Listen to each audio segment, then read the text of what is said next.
Peter Joeckel from HandsFree. Got 30 plus years in the ERP trenches.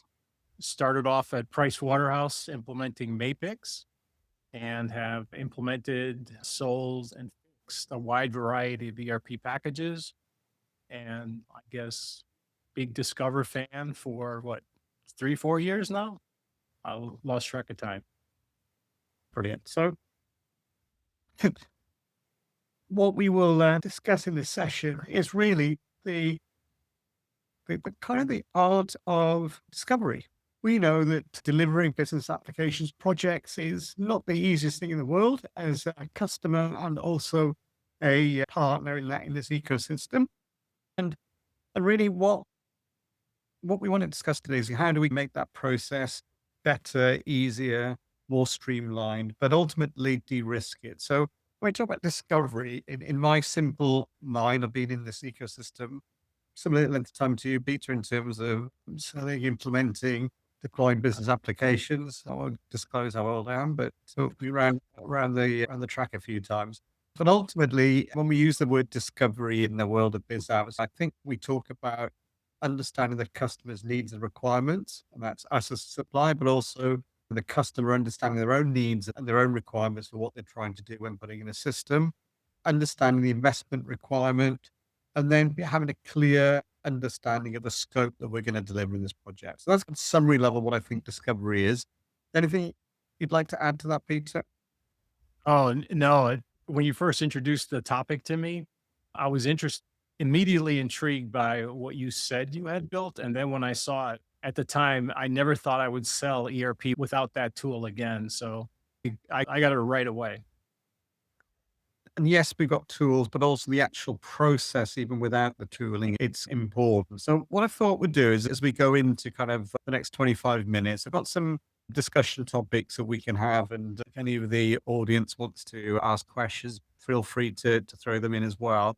So got a few topics here. We'll tackle them one by one, which probably lead to a greater discussion. Again, not here to promote GYDE 365 per se, but it really around the process, why discovery is important. The first question really is why it is important. I speak to a whole variety of customers and sellers, and I've had customers in the past saying, come and give me a quote for my project. I'll give you 5 minutes or 15 minutes. And I'm not going to quote for your business in 15 minutes. And maybe you're making this big investment for your future of your business, and you're not willing to spend more than 15 minutes. Why, in your terms, Peter, why do you think discovery is an important aspect for both suppliers and customers? Yeah. So in my business of implementing and fixing projects over the years, one of the things that I stood on a stage 10 years ago and said that based on my three simple criteria of the ERP success: on time, on budget, and delivering expected functionality, there are no successful projects. And when you start drilling down into why there is so much failure and challenges in our industry, you start drilling down into what I eventually did is this 5 whys of trying to drill down of why are there so many problems in projects. And so I use this whys methodology to try to drill down into the root cause. And the problem is that so many of these projects go over budget, they go over time, and they're not delivering exactly what, was promised in that sales demo. And even the projects that go live on a timely basis, what you really find is they're limping along, and then it's a couple of years later that they're actually up and running better. So what's the problem? Over budget, over time, right? Not delivering things. What we're finding when we drill down is that there are project plan errors. And so somebody is working based on a project plan, and somewhere along executing that project, they run into an issue that causes all of these monetary and time issues. We've all been implementing this software forever, and there are so much information out there on how to do it correctly. How is it possible that we have a bad project plan? Typically, what you're going to do is critical missed requirements that are missed by customers. And if we have all this experience in figuring out what customers need, how is it possible that we're missing requirements? When you drill down a little bit further, there's a couple of ways that people really figure out how they want to have what their requirements are. Some people do it by just going out and asking for a software demo, and whatever software they like, they go ahead and they never bother with the requirements gathering. But for those folks that gather requirements, there's a couple of traditional ways that people get requirements. RFP process, right? All of that stuff. And number one is you have the industry tools that are provided by software publishers. They're freebies and they're only about a quarter inch deep. They don't have a lot of sophistication. And their intention is basically to guide you in a specific direction and a specific software. Unintentional use of the word guide, Sam. The other methodology is the consultant led requirements project. And those can literally be tens and hundreds of thousands of dollars, take weeks and months to run. Here's a fascinating thing. I have run those on my own and seen a lot of those in business and industry. And most of those requirements gathering projects, they're judged on the weight of the document that's delivered. So I've seen these, right, with 10, 20, 30,000 questions. If we've all seen those, right? And most of those questions are typically more of a generic and very specific screen by screen questions that are a complete waste of time. So what ends up happening is you're missing in that huge forest of these minutia type questions, you're missing real critical stuff.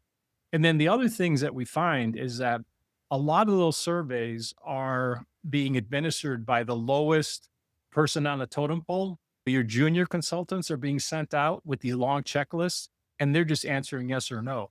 Now, here's the issue with those yeses or nos. Somebody without experience, they don't have that ability to drill down and say, hey, this is a more sophisticated question. This isn't just how long is your item number. This is what's your RMA process and can you explain it to me? So the fundamental methodology for people identifying their requirements is fundamentally broken because it's too simple, it doesn't happen at all, or it's too complicated and it's missing critical stuff. So, why is that? There haven't been any really great tools that advance the art of requirements gathering until we have this automated tool that you guys brought to the market called Discover. And what I found there is that it has compressed those tens of thousands of questions into a small number of very critical business requirements that have to do with this is important to the business, right?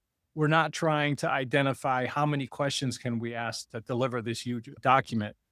And because it's so elegant and easy to fill out and it focuses on critical requirements, we're now able to gather those requirements at a fraction of the cost, a fraction of the time. And much more importantly, you're looking at actual good data for having done this for such a long period of time, as opposed to that junior consultant that's never done this, or that consulting firm that has their own tool and they do two a year. What the Discover process fixes, what the Discover process fixes and the tool fixes is that root cause that we found that's causing a lot of the problems on these projects being over budget and over time. Thanks, Peter. And I think that my perspective of this is that you're doing this for a reason, right? So we're doing this to understand or really deal with pain points. A pain point could be our legacy platform is out of date, which is a problem in itself. But more typically, it's we've got a business pain, we've got something that's not right, and we need to address that. And I think going down to the roots, and we've seen them before. Customers produce RFP documents with 20,000 lines, and line 10 has a massive lick with line 10,055, and where's the thinking behind that? And you can't. And that was the logic when we built our application. Our first version did have close to 50,000 requirements, to be honest. But you start to hone in and say, actually, what are the critical areas that we need to hone in on? And we can always dive in deeper, right? Because the devil is in the detail. But if you can hone in on those key areas and the key pain points, it does help that. Now, from a customer point of view, why do you think it's worth you highlight some of the points there? But But what should they look for when they're doing a process of needs identification with a third party? When you speak to your customers, what do you make sure they understand about the process you go through? Let me answer that question with what I tell my customers to avoid. And Discover allows me to avoid the following. The typical process that we've learned over the years, especially if you come from larger systems implementation, is there is this process where we want to come out and I know everything that you guys do. We want to map your current processes. We want to totally understand how your business runs today. And we want to detail in great detail what it is and how you do it today. And to me, most companies have a Frankenstein system, meaning that it's not perfect. It just was built up over time from various spare parts out of necessity. So here's what I ask my customers. I don't care what your Frankenstein looks like. You shouldn't care either, because identifying what you did to get to here is just a waste of time. Let's identify where we want to be. And instead of answering and building our requirements based on here's what we've been doing forever, and oh, by the way, let's replicate that in the new system, forget that. Let's make believe that we're starting with that blank screen and we're saying, here are the things ideally we want to be able to do in the system moving forward. And that's where we develop that list of here are the absolutely critical requirements. Here are the things that we should have, and here are the future state items that we'd like to create. And so what that does is it totally misses that huge front step where people are documenting the mess that they currently have. And this is worse. And then what a lot of these processes do is, okay, let's build that ideal environment that you want. And then let's draw a map of how we get to where you are today to where we're going. Absolutely huge waste of time.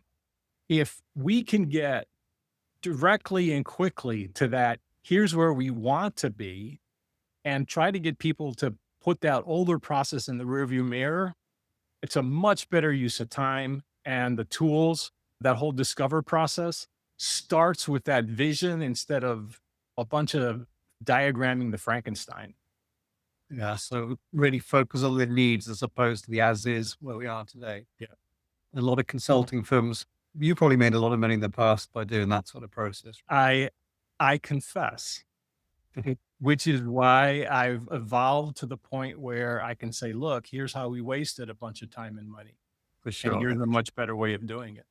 And I know when we've been prepping this session, that was really interesting is we took about discovery as a point in time where a customer does it, as in when they're looking for a new system. But you also highlighted some yes, which I found really interesting, how maybe customers should do it on a regular basis. So Yeah. to kind of evaluate where they are today, even if they're not looking to replace systems, they do their kind of a bit of a sanity check of where they are today. Yeah, it's fascinating. I use Discover in two ways, I think very uniquely. What surprised us when we started working with end customers on helping them identify their requirements to help them be better consumers of ERP, we thought that all of our customers would be the traditional, hey, we're ready to move into an ERP. We want to publish an RFP. We want to get a demo. So we thought that was the traditional methodology. What surprised us is we've ended up working with a lot of customers that come to us and say, I don't know if I picked the wrong software or if I have a bad implementation partner. Can you run my requirements using this tool set and tell me if I'm a match? And that match will then tell us that, yes, I picked the right software, but my partner is doing a bad job. Or I underbought, and I always tell people underbuying and overbuying are just as bad. And the most unique use of the tool we got was a company that had just finished installing a enterprise version software solution at headquarters, and now they were about to roll it out to about 10 satellite offices. And they came to us and said, headquarters took way longer than we thought, took a lot more money. And now, before we roll this out to these other 10 satellite locations, do we really need this? Or do we take a step back and have a lighter solution because it meets our needs, but it's going to take us a heck of a lot less time and money? So there's been some absolutely fascinating applications of the Discover process for not only companies looking for a budget for a year down the road or a sanity check against what competing partners are telling them or an implementation plan, budget, et cetera, to a mid implementation process. Hey, are we going in the right direction? Absolutely. And I think, especially with the rate of change of technology in the world today, with you might have heard of this thing called AI, you might have come across it. It Yeah. has an impact in how a business may want to look Yeah. at their organization, and that the evolution of most customers' business models will require that a more regular review point and checklist of is a business system requirements fit for where we want to be as an organization. So I think that it is an interesting point that I think we'll see more of that sort of ongoing regular, a bit like in a manufacturer, we have your regular stock takes of your inventory. I think your regular sanity check or of your requirements and business application needs probably needs to be baked in. And maybe that's something partners should look at. Just we touched on AI. So if we look at how partners run these suppliers, run these discovery processes, a question to you, and you do this day in, day out, way more than I do. Surely a Copilot can do this. We don't need, we don't need humans to do this. Yeah, people always ask me this. The folks that, over the weekend created their own ERP replacement for SAP, right? Because they vibe coded it. And I have a very specific story based on real life experience here of doing a lot of these. And here's what I tell folks.